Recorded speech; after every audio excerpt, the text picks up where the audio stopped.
Hi everyone, it's Miss Dubas here. Welcome to the fourth lesson for climatic hazards, all about the formation of tropical storms. Please make sure you've got a pen to write with and a piece of paper. Also make sure that you've got a different colour pen so that you can mark your work. Make sure you're working somewhere that's nice and quiet and free of distraction so that you can really focus on your learning. And when you're ready, we can get started. So in this lesson, we're going to find out how tropical storms actually form and how they develop. We're also going to reflect on where it is that they form in the world and also what their characteristics and features are. So before we find out how tropical storms are formed, we need to remind ourselves about where tropical storms are formed. So on the screen, you'll see a world map with A, B and C written on it. I would like you to decide where in the world, A, B or C, you would be more likely to find tropical storms forming. I'd like you to make your decision and I want you to write at least a sentence to justify your decision. So why is it that you've chosen A, B or C? To make your justification even better, you might also say why you did not choose the other two areas. So I'd like you to pause the video to complete the task and then resume once you're finished and we'll mark the work. So let's find out if you got the correct answer. Make sure that you've got a different colour pen to mark with. So out of A, B and C, the correct answer for where tropical storms are more likely to form is going to be C. And it is all to do with the temperature of the ocean in this area. So let's find out a little bit more about that. So C is the correct answer because the ocean temperatures are warm enough here for rapid evaporation to occur. The ocean temperatures have got to be at least 26.5 degrees Celsius in order for rapid evaporation to occur for your storms to be able to form.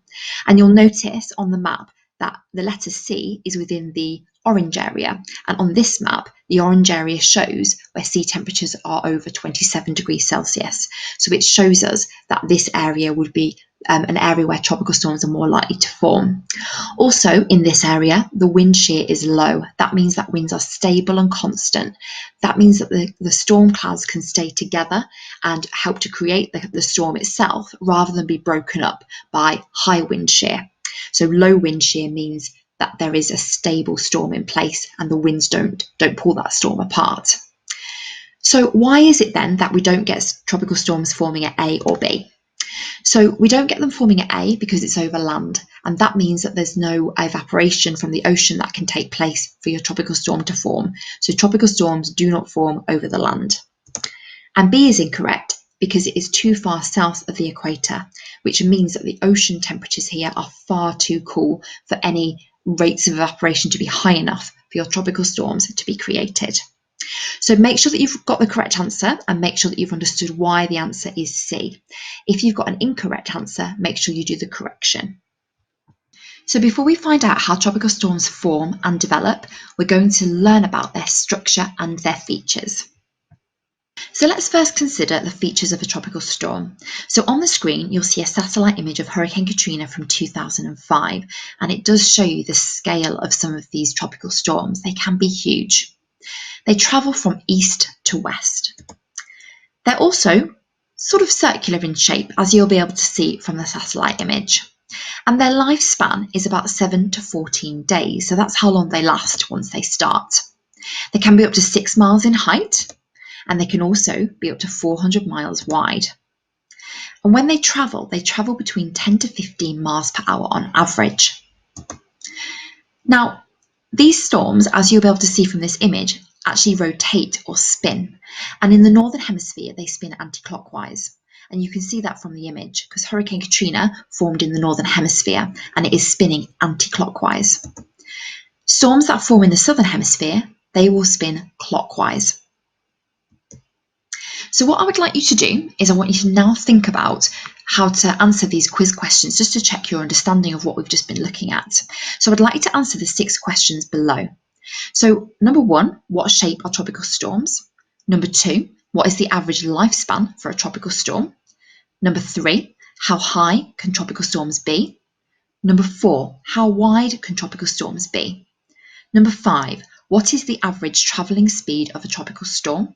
And number 6, which direction do tropical storms spin in the northern hemisphere?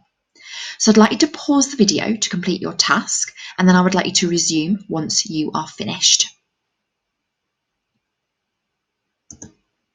So we're now ready to mark our work. So please make sure you've got your different coloured pen so that you can add in any correct answers if you've made any mistakes, but also you can make sure that you give your answers a great big tick if you've got them correct. So number 1, what shape are tropical storms? They're circular. Number 2, what is the average lifespan for a tropical storm? 7 to 14 days. Number 3, how high can tropical storms be? 6 miles in height. Number 4, how wide can tropical storms be? 400 miles wide. Number 5, what is the average travelling speed of a tropical storm? 10 to 15 miles per hour. And number 6, which direction do tropical storms spin in the northern hemisphere? Anti-clockwise, a bit like Hurricane Katrina that we just saw on the previous screen. So how many did you get correct? How many out of 6? Give yourself a score. We're now going to consider the structure of a tropical storm. Now, tropical storms have some very distinctive features, and that's what we want to try and identify. So we're going to find out about 3 quite distinctive features. The first one is in the centre of the storm. It's called the eye of the storm, and it's a really clear area. So it is 30 miles wide often on average, and there's lots of light wind in this area. You get no rainfall, and the temperatures here are slightly higher compared to the rest of the storm. So it feels quite calm, and it's caused by descending or sinking air in the centre of the storm. Now, surrounding the eye is the eye wall, and things here are a little bit different. Here, spiralling, rising air rushes up the centre of the storm around the eye wall, and these winds can be very strong, so over 100 miles an hour in some cases. There's lots of torrential rain, and the temperatures here are much lower, so it's a very dangerous part of the storm to be in. The final main feature that you would see within a tropical storm are called rain bands, and these are identified here with the arrow, but you'll also see that there are several rain bands within a storm, and these are cloud formations that are created by this rapid evaporation of the ocean's surface water. So these 3 features make up the structure of a tropical storm. They're its main features. However, it's also important to note that a tropical storm as a whole is a low pressure system. There is so much evaporation. The air rises as it is warmed, and it therefore cools and condenses to form these clouds. They are incredibly dangerous, particularly at higher categories. So we're now going to check to make sure that you can distinguish between the eye and the eye wall within a tropical storm. That just means, do you know the differences between them? So we've got 5 statements here. So number 1, 30 miles wide. Number 2, calm. Number 3, strong winds. Number 4, no rainfall. Number 5, lower temperatures. And I would like you to decide whether you think the statement is linked to the eye or the eye wall. So you might want to pause the video to complete the task and then resume once you are finished. So we're now ready to mark your work. So make sure you're using a different colour pen, and if you've got it correct, give it a big tick, and if you need to make a correction, that is absolutely fine.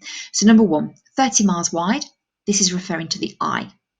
Number 2, calm, this is also referring to the eye. Number 3, strong winds, this is the eye wall. Number 4, no rainfall, in the eye. And number 5, lower temperatures, this would be the eye wall. So give yourself a score out of 5. So now we know a little bit more about the structure and features of tropical storms. We're now going to consider their formation and their development. There are 7 stages to the formation of tropical storms, and I'm going to take you through each of those stages one by one. And I've represented each stage with a diagram. You may also want to do the same. So as we go through each stage, if you want to pause the video to sketch the diagram and add some notes to the diagram as you go, that is absolutely fine. That might help you to remember the sequence of the formation. So let's start with stage 1. So stage 1 is that tropical storms will form where sea temperatures are at least 26.5 degrees Celsius. So I've just drawn a very simple diagram to represent that for my stage 1. Let's look at stage 2. So in stage 2, warm surface water rapidly evaporates and quickly cools and condenses to form huge cumulonimbus storm clouds. These storm clouds stay intact due to low wind shear. So on my diagram, you can see there is rapid evaporation with the red arrow to create these huge cumulonimbus clouds in the atmosphere. Let's look at stage 3. So low pressure forms below the storm, and that is because there is so much evaporation taking place, and this causes air to rush in from other areas, and this will increase the wind speed. So not only is your storm becoming larger, it is also becoming more dangerous as the wind speed increases. Let's look at stage 4. So tropical storms, as they become larger, will start to spin because they are going to be influenced and affected by the Coriolis effect. And I've just represented that on my diagram with my storm cloud and the arrow to show that it will start to spin. Let's look at number 5. So at stage 5, the eye of the storm is being created. So cooler air will descend or sink in the top of the storm to create the eye. So on my diagram, you can see the blue arrow to represent this cooler air starting to sink at the top of the storm to start to create the eye. And in the satellite image you can see of Typhoon Haiyan from 2013, you can see what the eye of the storm would look like from above the storm. And as I say, this is taken from a satellite image, so you can see what that would look like in a real life example. Let's look at stage 6. So at this point, your tropical storm is becoming much larger. As it travels across the ocean from east to west, further evaporation takes place, and that means that your storm becomes much larger. And because evaporation is taking place, that means that your storm gains energy. So it gains energy from that evaporation process. So your storm becomes much larger, and as more evaporation takes place, it becomes more powerful. So if your storm becomes incredibly powerful, it will become a Category 5 storm. Now, Typhoon Haiyan in the satellite image was a Category 5 storm when it reached the Philippines in 2013. It was an incredibly dangerous storm and caused lots of devastation. So as your storm becomes much larger, due to that evaporation, it will continue to grow as it travels across the ocean. So let's look at the final stage, stage number 7. So what happens when a tropical storm reaches land? Well, it will lose its energy source because it's no longer over the ocean, so it no longer has that rapid evaporation taking place. So when it reaches the land, the tropical storm will actually start to fade away. It starts to break up and it will fade away and it will become less and less dangerous. And I've just represented that on my diagram by showing that these storm clouds become much smaller and your storm becomes less dangerous. So those are the 7 stages of tropical storm formation. So just to make sure that we've understood those 7 stages of tropical storm formation, I would like you to complete this activity. I'd like you to copy and complete the sentences that you see on the screen by selecting the correct word from the bracket. So each sentence gives you 2 options and you need to decide which of those options best fits the sentence. If you want to challenge yourself further, it may be that you don't look at the screen and you don't look at your notes, but you try to write out the 7 stages yourself before checking your answers in just a moment. So please pause the video to complete the activity and then resume when you are ready. So we're now ready to mark our work. So make sure that you've got a different colour pen. If you've got it correct, give yourself a tick. However, if you've made a mistake, please make sure that you correct it. So let's look at each of the sentences in turn. So number 1, tropical storms form where sea temperatures are at least 26.5 degrees Celsius.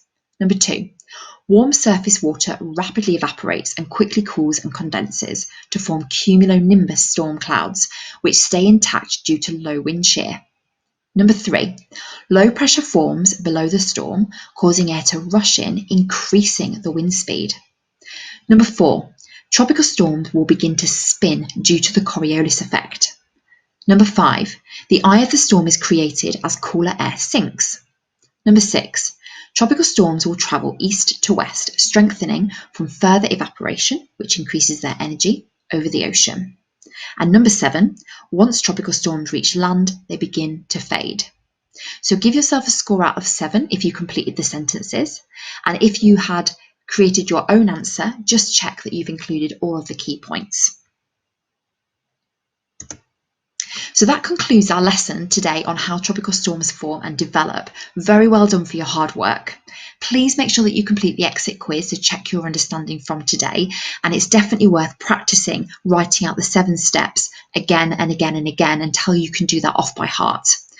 It might also be a good idea to summarise from today 3 key things that you think you've learned from the lesson itself about how tropical storms form and develop. Thank you very much and look forward to seeing you again soon.